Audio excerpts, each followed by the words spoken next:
परमेश्वर के नाम की महिमा हो। परमेश्वर ने एक और अवसर दिया, इसलिए परमेश्वर को धन्यवाद देते हैं। मेरे प्रियो, बताना चाहूँगा आज जो विषय है उत्तम चुनाव। आज के समय में एक उत्तम चुनाव कोई नहीं कर पाता है। उत्तम चुनाव एक ऐसा चुनाव है जो कि एक मकसद होता है, हमारी एक उम्मीद होता है। हमारे सामने एक चुनाव रखा जाता है। जब भी वोट डालने के लिए जाते तो चुनाव होता है मुख्यमंत्री प्रधानमंत्री चुनने का। इसी प्रकार हमारी ज़िंदगी का चुनने का पूरा अधिकार होता है चुनाव में। मेरे प्रियो, आज हम इसी प्रकार एक बात के आपके सामने रखना चाहूँगा।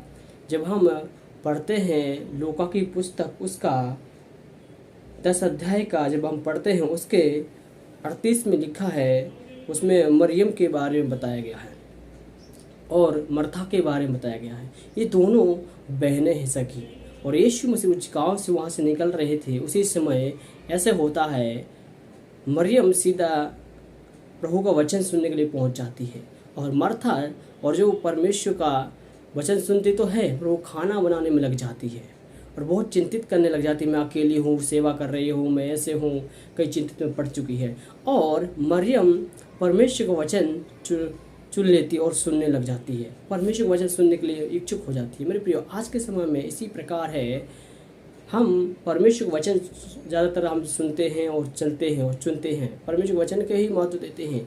पर कई लोग मरियम की तरह चिंता करने लग जाते हैं, चुनाव नहीं कर पाते कि मुझे क्या डिसीजन लेना। मरियम भी परमेश्वर का वचन सुन रही है, मर्था भी सुन सकती थी और उसके अंदर चिंताएं जाग रही थी। अब हम यहाँ देखते हैं, यहाँ प्रभु यीशु मसीह का जवाब ये होता है, परमेश्वर का वचन जिसने चुन लिया उत्तम भाग उसे छीना नहीं जाएगा। मेरे प्रिय, यहाँ पर जब पढ़ते हैं 42 में लिखा है, परंतु एक बात अवश्य है कि उसे उत्तम भाग कि मरियम ने चुन लिया है जो उसे छीना नहीं जाएगा। मेरे प्रिय, यहाँ पर जो उत्तम भाग प्रभु यीशु मसीह ने कहा है छीना नहीं जा सकता है, उसे कोई छुड़ा नहीं सकता है। आज के समय में इसी प्रकार है, परमेश्वर का वचन आपके पास पहुंच चुका है और आप सुनने वाले इच्छुक है तो आपसे कोई छीन नहीं सकता, क्योंकि आपका ये चुनाव है, आपका एक ये निर्णय है। मैं आपको बताना चाहूँगा, ऐसे कई परमेश्वर के लोगों ने चुनाव रखा है। अब्राहम के बारे में बताना चाहता हूँ।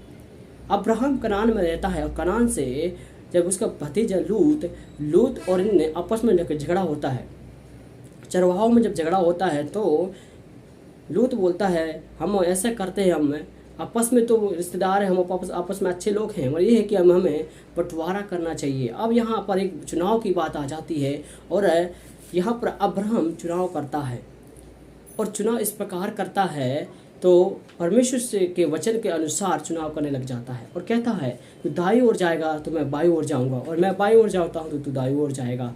तो लूत ने उत्तम जो चुनाव किया है वो क्या किया है, या अब्राहम ने उत्तम चुनाव तो क्या किया, आप देख सकते हैं। वहाँ जब हम उत्पत्ति पुस्तक पढ़ते हैं वहाँ लिखा हुआ है, साफ साफ बताया गया है। जब इस बात को पढ़ते तो वहाँ लिखा है, ये सदोम और अमोरा वाली जगह को लूत चुन लेता है, और वो तराई में अच्छी हरियाली थी, सुंदर जगह थी, और उस वाली भूमि को वो चुनता है।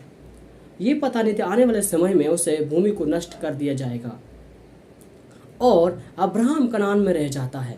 आने वाले समय में क्या होता है, कुछ समय के बाद कुछ राजा लोग आते हैं और लूत की पत्नी और उस परिवार को धन संपत्ति लूट के लेके जाते हैं। मेरे प्रिय, मैं कहना चाहूँगा, आज के समय में गलत डिसीजन लेने से यही होता है।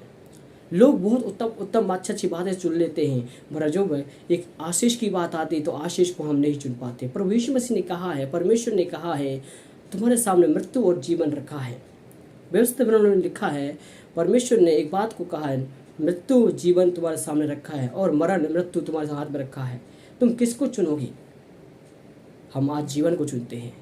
तो यीशु मसीह ने कहा है, मार्ग और सत्य और जीवन मैं ही हूँ, मेरे बिना कोई स्वर्ग में नहीं जा सकता। देखो, परमेश्वर के जब स्वर्ग में जाने की बात आती है तो हमको स्वर्ग में जाना हमारी एक चुनाव है। आज के समय में कितने लोग परमेश्वर के पीछे चल रहे हैं, कितने लोग यीशु मसीह के पीछे चल रहे हैं, संसार के पीछे चल रहे हैं। आज के समय में लोग, अधिकतर लोग संसार के पीछे चलते हैं, परमेश्वर के पीछे कोई चलना नहीं चाहता है, ना यीशु मसीह को कोई ज़्यादा महत्व देता है। सिर्फ संसार चाहिए, बड़े बड़े लोग चाहिए। आज के समय में लोग छोटे भविष्यवक्ताओं के पीछे बहुत लोग दौड़ रहे हैं, सच्चे परमेश्वर के पीछे नहीं जा रहे हैं कि परमेश्वर भविष्यवाणी कर सकता है या परमेश्वर बात कर सकता है, वो नहीं देखते। हम देखते इंसान भविष्यवाणी कर रहा है, उनके जरिए बहुत बड़े बड़े काम, परमेश्वर को महत्व नहीं दिया जाता है। वह इंसान को महत्व दिया जाता है। इसलिए आज हमें देखना होगा कि हमें परमेश्वर के पीछे चलना है, ये हमारा बात है। हम कौन सी बातों को चुनते हैं, ये हमारा डिसीजन है। हम परमेश्वर को चुन रहे हैं, संसार को चुन रहे हैं। मरियम ने चुन लिया परमेश्वर को वचन, अब्राहम ने चुन लिया कनान, आशीष का देश। तो आज हमें भी इसी प्रकार चुनने की ज़रूरत है। उत्तम चुनाव हमारे सामने रखा हुआ है। हम कौन सा चुनाव करते हैं, ये हमारे डिसीजन रखता है। हमारे ऊपर है ये। हम कौन सा निर्णय लेते हैं, ये हमारे ऊपर है। आज आप कौन सा निर्णय लेते हैं, ये आपके ऊपर है। आप परमेश्वर में चलना चाहते हैं कि नहीं। आज आप परमेश्वर में चल रहे हैं तो आप कौन सा डिसीजन ले रहे हैं, कौन से रास्ते में आप चल रहे हैं। क्या आप प्रभु यीशु को जानते हैं तो किस तरीके से जानते हैं। ये आपका चुनाव है। ये आपके सामने एक निर्णय है, आप किस प्रकार प्रभु यीशु मसीह में चल रहे हैं। कई लोग यीशु मसीह में चलते तो हैं पर वो भटक रहे हैं। मन भटक रहा है इधर से उधर। जैसे मरियम का बहन का, मर्था का मन भटक रहा है, बहुत चिंतित हैं, बहुत कष्ट में झेल रहे हैं। इसी प्रकार कई लोग हैं वो जो है चिंतित में हैं। वचन पर ध्यान दीजिए, वचन आपको स्वतंत्र करेगा। आपका ऊपर एक चुनाव है, परमेश्वर ने रखा हुआ है। आप चुन लीजिए यीशु मसीह को। प्रभु यीशु मसीह को चुनेंगे तो ज़रूर आपकी चिंताएं दूर हो जाएंगी और आपसे कोई छीन नहीं सकता है। परमेश्वर का वचन आपसे कोई छीन नहीं सकता। इसलिए आज एक निर्णय लें और प्रार्थना करें और परमेश्वर से कहें, प्रभु मेरे जीवन में एक कार्य कर। मैंने एक चुनाव किया है तो उस चुनाव में मुझे सफलता दिला। परमेश्वर ने सकरा और चौड़ा मार्ग इसलिए रखा है, हमारे ऊपर है चुनाव के ऊपर, हम कैसे उस रास्ते में जाना है। प्रभु यीशु मसीह ने कहानी बताई है, मत्ती की सुसमाचार पुस्तक में पढ़ते वहाँ लिखा है। प्रभु यीशु मसीह ने बोला है सकरा एक चौड़ा मार्ग रखा है। बहुत सारे लोग ऐसी जगहों में जाते हैं, चौड़े मार्ग में जा रहे हैं और सकरे मार्ग में नहीं जाते। वो स्वर्ग का रास्ता है। इसलिए आज आप कौन से रास्ते में चलना चाहेंगे, ये आपके ऊपर है। मैं आपके लिए प्रार्थना करना चाहूँगा। आंखों को बंद करेंगे, परमेश्वर उपस्थित बैठेंगे। हालेलुया। प्रभु धन्यवाद करते प्रभु यीशु मसीह से। कई भाई बहन लोग हैं प्रभु जी जो डिसीजन नहीं ले पाते, निर्णय नहीं ले पाते, चुनाव नहीं ले पाते। प्रभु यीशु मसीह आप कार्य करना, परमेश्वर आपका महिमा प्रकट करना प्रभु। जैसे आप चाहते हैं वैसे कार्य करना प्रभु। पवित्र आत्मा तेरे सामर्थ्य को प्रकट करना प्रभु जी। हालेलुया। एक निर्णय लेने पाएँ, चुनाव लेने पाएँ प्रभु जी, अपने जीवन में एक सही डिसीजन लेने पाएँ। कई लोग नहीं ले पाते प्रभु जी।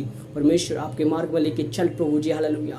ऐसे कई परिवार हैं जो अभी भी मसीह में चल नहीं पा रहे प्रभु, चुनाव नहीं कर पा रहे प्रभु जी। यीशु मसीह निर्णय लेने पाए प्रभु आप में चलने के लिए प्रभु यीशु मसीह। हालेलुया। कई लोग प्रभु तेरे दास लोग हैं प्रभु जी, कई सफलता नहीं प्राप्त कर पाते प्रभु। हालेलुया। सेवा के क्षेत्रों में प्रभु यीशु मसीह का निर्णय लेने पाए और आगे बढ़ते चले जाए प्रभु यीशु मसीह। आप दया कर, विश्वासियों पर दया कर, सब पर दया कर प्रभु जी। आपकी महिमा प्रकट कर, कोई जीवन में निर्णय लेने पाएगा, अच्छे से चल ले पाए प्रभु यीशु मसीह। आपकी महिमा प्रकट कर।